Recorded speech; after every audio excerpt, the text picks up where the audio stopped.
What's up, you guys? It's Jason from RPM. Lately, we had been seeing a bunch of posts on like, where do you store your belt? How do you store your belt? And you know, we really don't have anything to do with that, but we do have a pretty cool little product that I had been running, and I literally just bent it out of some stainless metal that I had in the shop, and I built a belt holder for our Pro R that we run in Baja, and it worked great. And at a few events, people were always like, hey, where'd you get that? Hey, who builds that? I never thought much of it, but I got bored one day and I built it. So we're gonna offer it to you guys. It's a simple, little, cool, inexpensive belt holder tool, but check this out.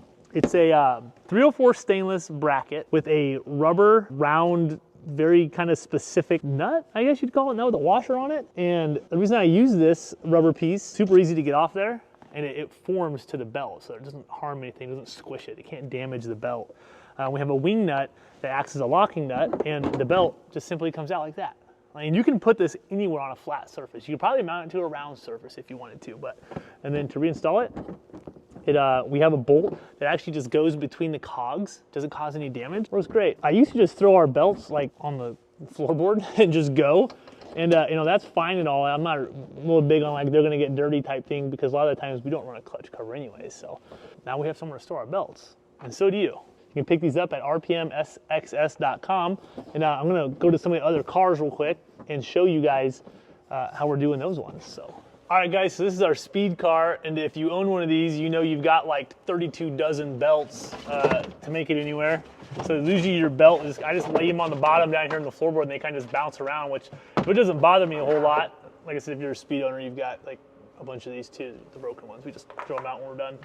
But instead of laying down here, we just secure them here on the side to the speed. There's no right or wrong way or a good spot, a bad spot to put these. I've got a buddy who mounts one on the firewall here on the side, another buddy that mounts one on the bottom of the dash. They can go anywhere, and that's not just for the speed.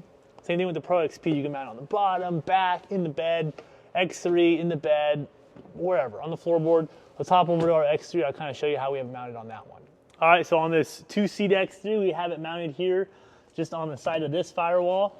I've had guys mount them behind the seats. I've had them mount them to the access panel. Really, these are so universal, they can go just about anywhere. So, all right, guys, there you have it. If you're looking for an easy, cheap way to store your belts, we've got a solution. rpmsidebyside.com.